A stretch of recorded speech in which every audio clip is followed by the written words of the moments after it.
ओम शांति। आज हम पूरी तरह से मन बुद्धि का शुद्धिकरण करेंगे।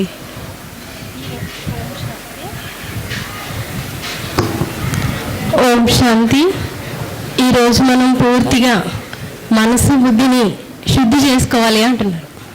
जब तक मन बुद्धि का शुद्धिकरण नहीं होगा तब तक हम शक्तियों की अनुभूति नहीं कर सकेंगे। ఎప్పటి వరకు మనకి మనసు బుద్ధి శుద్ధి అవ్వదో అప్పటి వరకు అంటే ఆత్మ అనుభూతి కలగదు అంటున్నారు। तो हमें अपनी शक्तियों की जागृति करनी है, उनकी सुंदर अनुभूति करनी है, तो मन बुद्धि को स्वच्छ बनाना होगा। మనం మన శక్తుల్ని జాగృతి చేసుకోవడానికి మనసును బుద్ధిని స్వచ్ఛంగా చేసుకోవడానికి ఇప్పుడు మనం శక్తిని ప్రయోగించాలి అంటున్నారు। तो आज हम क्षमा दिवस मनाएंगे। ఈరోజు మనం క్షమా దివస్ చేసుకోవచ్చు అంటున్నారు। క్షమా దినోత్సవం। आप सभी तैयार हैं क्षमा करने के लिए, क्षमा मांगने के लिए? మీరందరూ రెడీగా ఉన్నారా క్షమించడానికి? క్షమా దినోత్సవం జరుపుకోవడానికి మీరందరూ రెడీయేనా? రెడీ? किसी ने आपको बहुत कष्ट दिया हो, दुख दिया हो, टेंशन दिया हो, अपमान किया हो, विश्वासघात किया हो, उसको माफ कर देंगे आज? మిమ్మల్ని ఎవరైనా బాధ పెట్టి ఉండొచ్చు, దుఃఖ పెట్టి ఉండొచ్చు, అవమానించి ఉండొచ్చు, అయినా కానీ అలాంటి వాళ్ళని కూడా మీరు ఈరోజు క్షమించగలుగుతారా? जो कहते हैं कि हाँ सच्चे दिल से आज हम उस आत्मा को क्षमा कर देंगे, वो बहुत ही सच्चाई से हाथ उठाना। ఈరోజు మీరు ఎవరినైతే అలా క్షమించగలము అనుకుంటారో హృదయపూర్వకంగా సత్యతతో చేతులెత్తండి అంటున్నారు। वाह, वेरी गुड। मैं आपके लिए ताली बजाती हूँ। మీ అందరి కోసం అక్కి చప్పట్లు కొడుతున్నారు।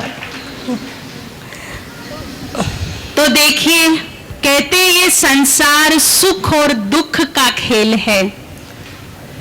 ఈ ప్రపంచం అంతా కూడా సుఖ దుఃఖాల యొక్క ఆట। और सुख दुख हमारे ही कर्मों का परिणाम होता है। మరి సుఖమైన దుఃఖమైన మన కర్మల యొక్క పరిణామమే అవుతుంది।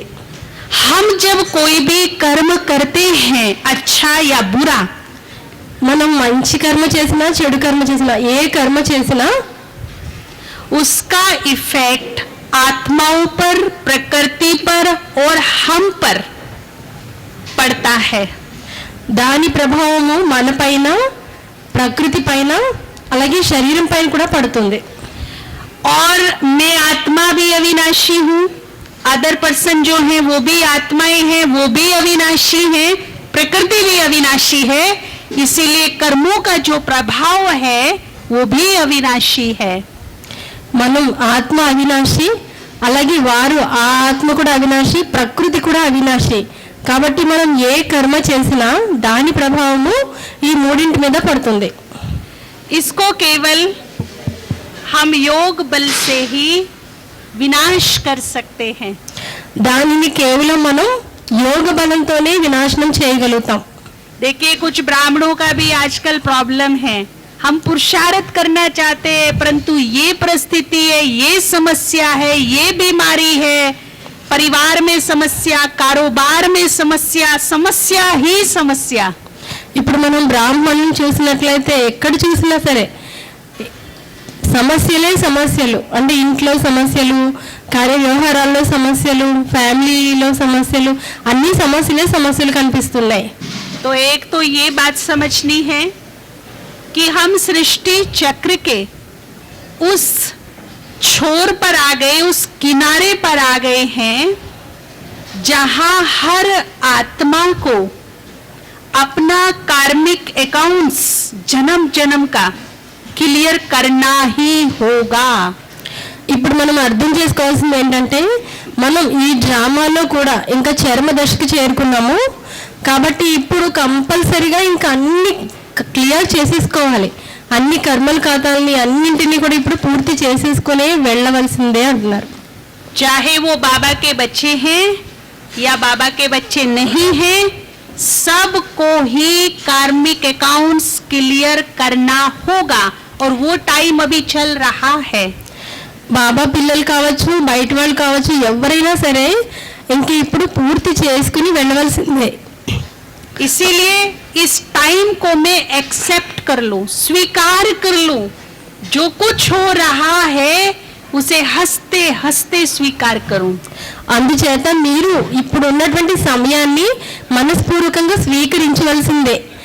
ఏం జరిగినా సరే నేను దాన్ని కర్మల్ని క్లియర్ చేసుకోవాల్సిందే అని. जब मैंने कर्म हंसते हंसते किए, सोच समझ के किए, तो अब उसका परिणाम भी तो हंसते हंसते भोगना चाहिए ना। నేను చేసే సమయంలో నవ్వుతూ నవ్వుతూ చేసేసాను కదా, మరి అది అనుభవించే సమయంలో కూడా నవ్వుతూ నవ్వుతూనే కదా అనుభవించేయాలి. तो और अभी देखिए, अभी हमें बाबा की बहुत बड़ी मदद मिल रही है, समय की मदद मिल रही है, साथियों की मदद मिल रही है, साइंस की मदद मिल रही है। ఇప్పుడు బాబా యొక్క సహాయం లభిస్తుంది, పెద్దవాళ్ళ సహాయం లభిస్తుంది, అలాగే సమయం యొక్క సహాయం కూడా లభిస్తుంది, సైన్స్ యొక్క సహాయం కూడా లభిస్తుంది. इसीलिए बाबा कहते कि बच्चे तुम्हारा सूली से कांटा बन रहा है। అందుకని ఇప్పుడు మీరు శూలం ముళ్ళు అయిపోతుంది, అంటే క్లియర్ చేసుకోవడానికి.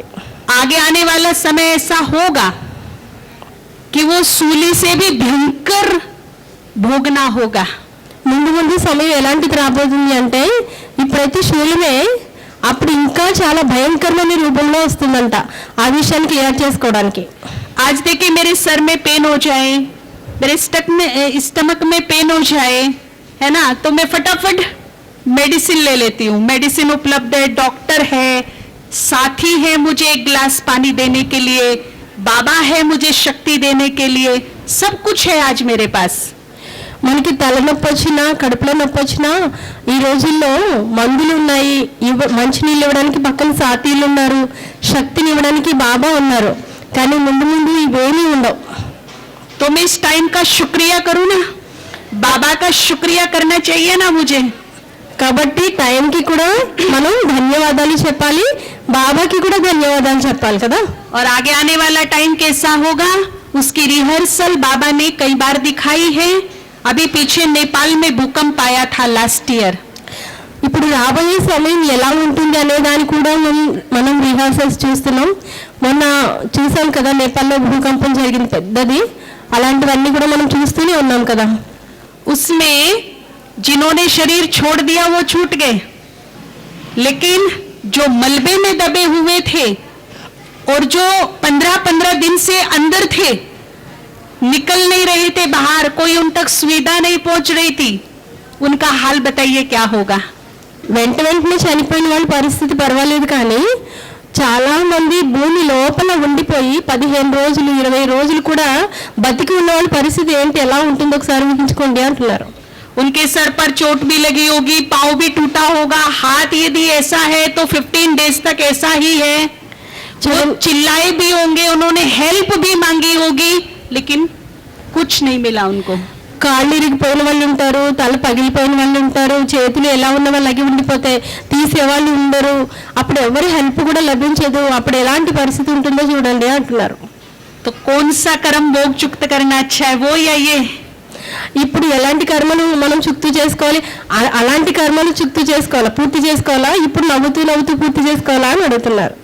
कौन सा बेटर है? ఏది బెటరు?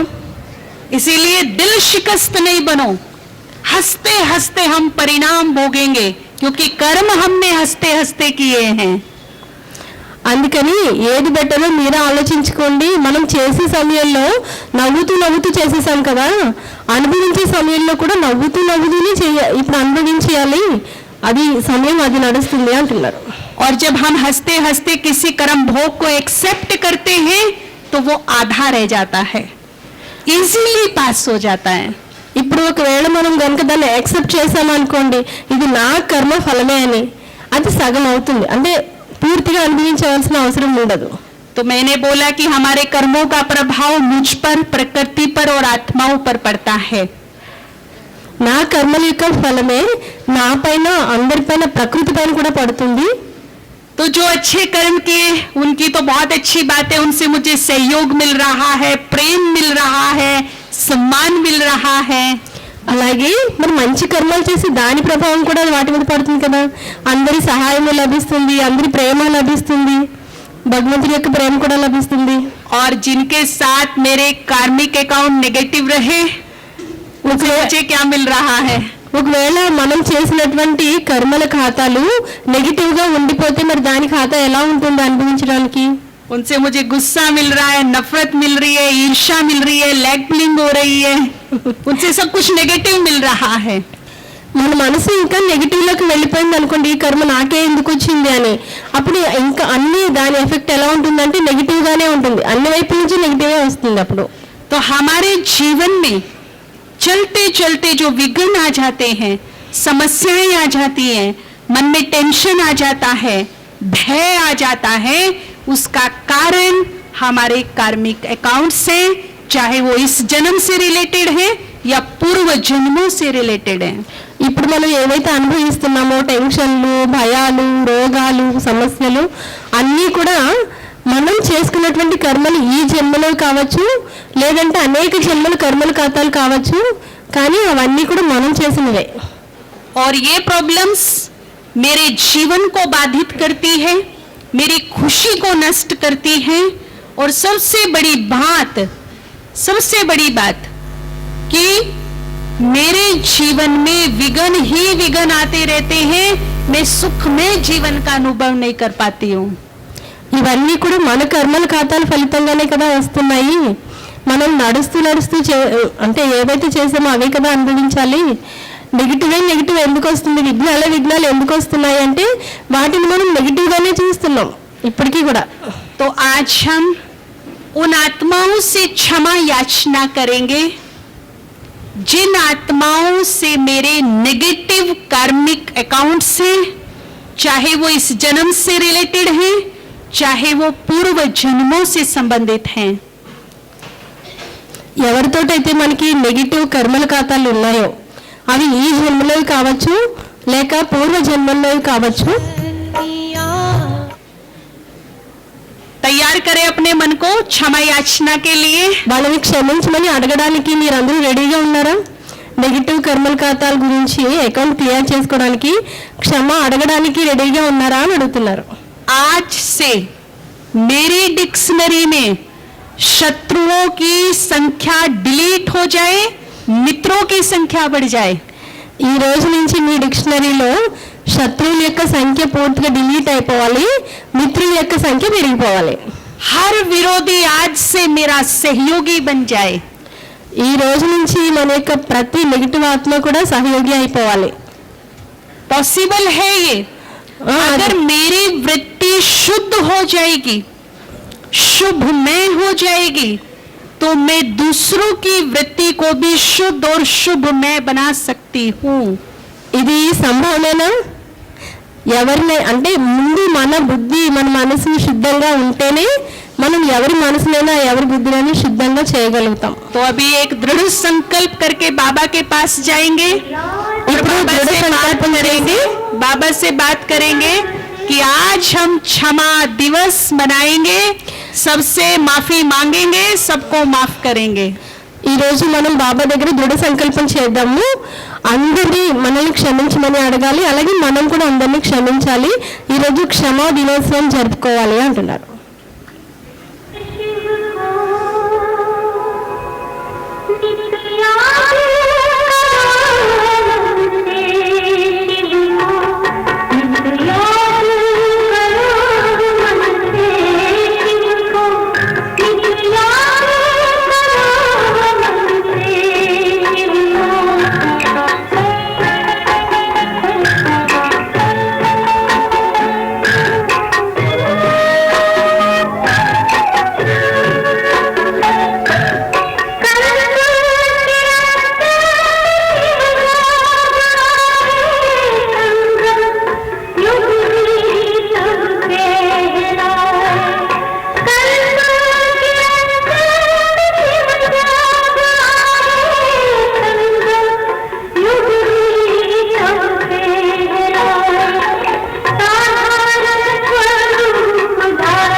शांति।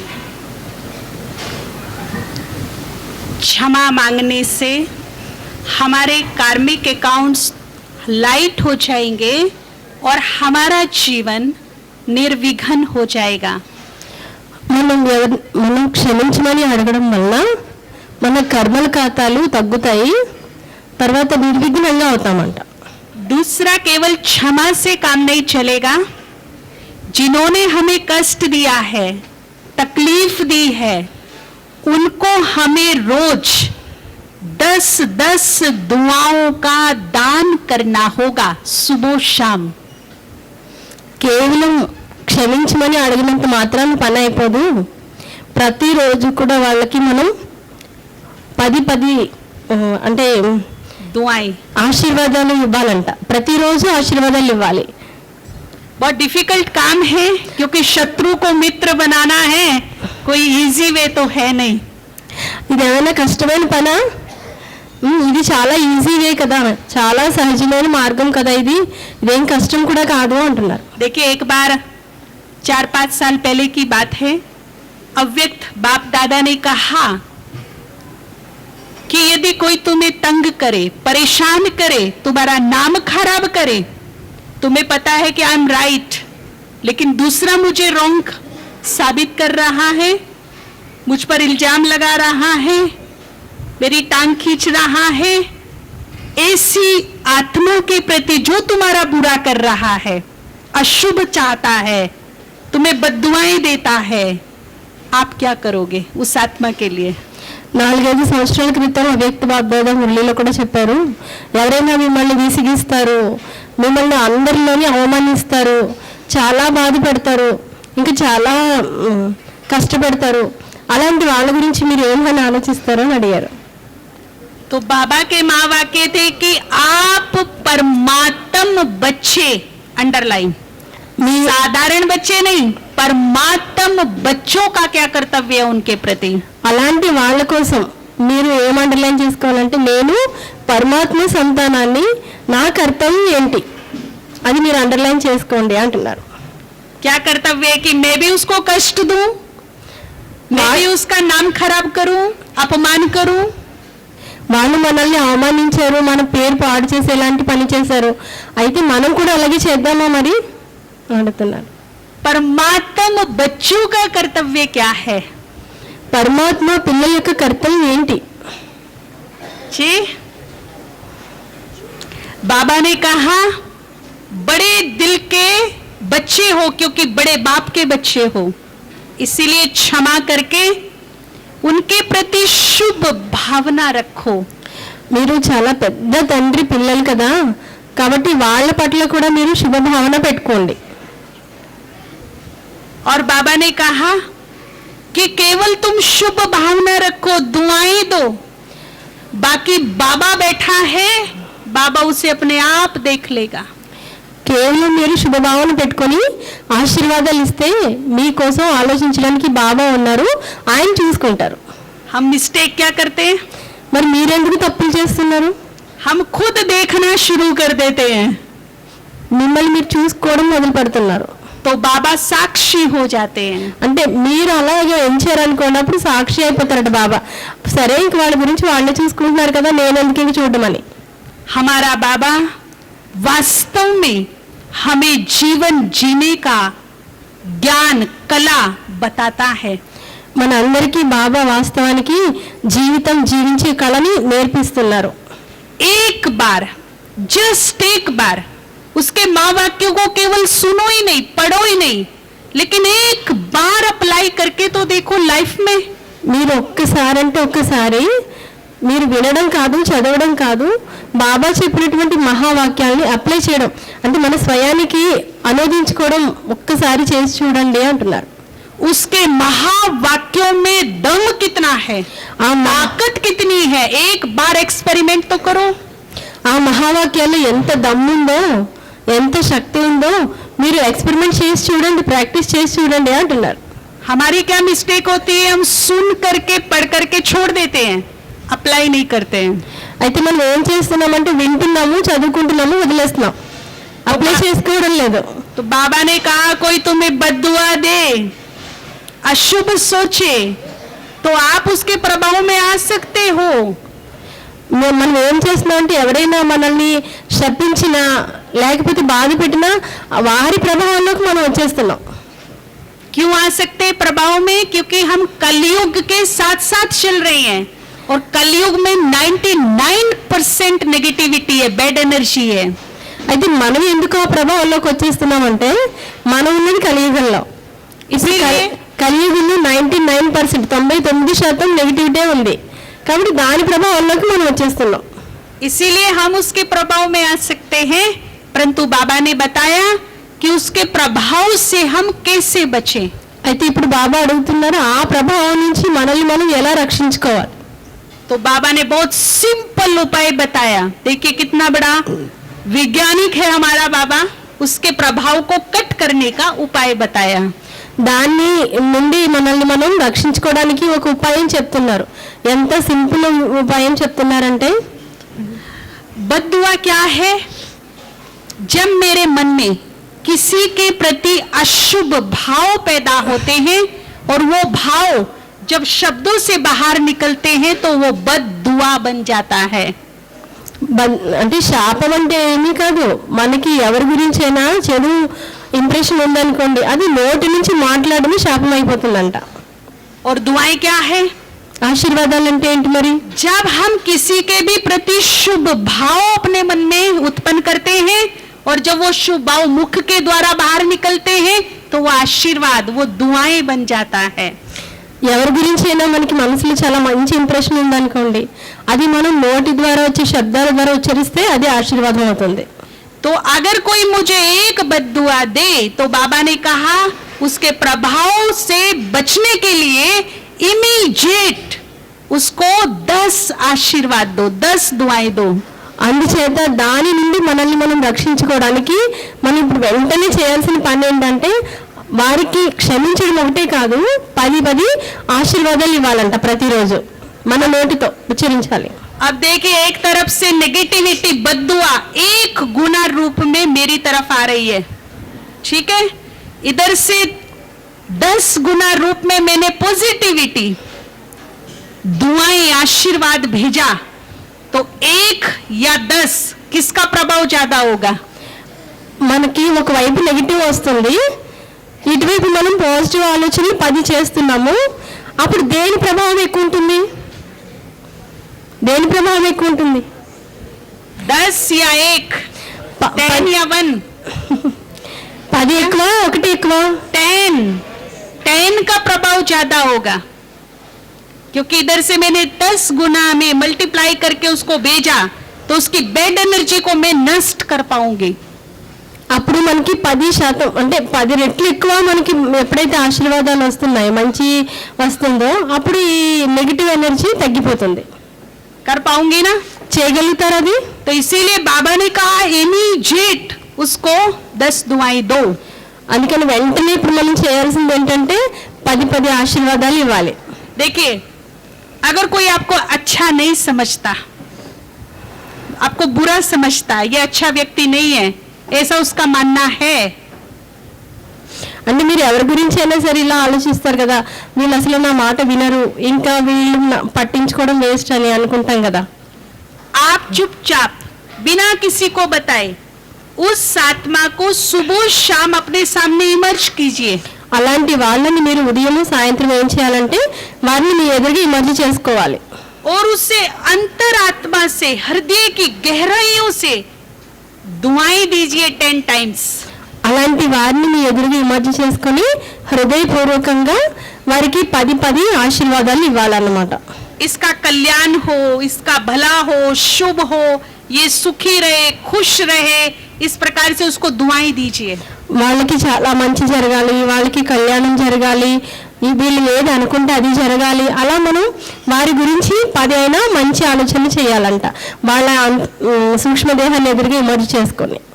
फिर चैलेंज है कि वो आपकी अच्छाइयों का वर्णन लोगों के सामने ना करे, फिर आप कहना మీరు ఎవ్వరు ఎదురుగాని వారి గురించి ఏమీ వర్ణన చేయొద్దు, కానీ అప్పుడు మీరు కొద్ది రోజులు పోయిన తర్వాత చూడండి ఏం జరుగుతుందో. మీరు ఎవరెదురుగా ఏం చెప్పొద్దు, కానీ వాళ్ళ సూక్ష్మదేహాన్ని విమర్శ చేసుకుని మాత్రం మీరు వాళ్ళకి చెప్పండి. అప్పుడు ఏం జరుగుతుందో చూడండి.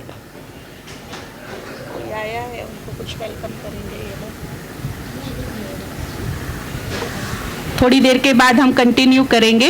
अभी कोई हमारे अतिथि आए हैं, उनका सम्मान करेंगे.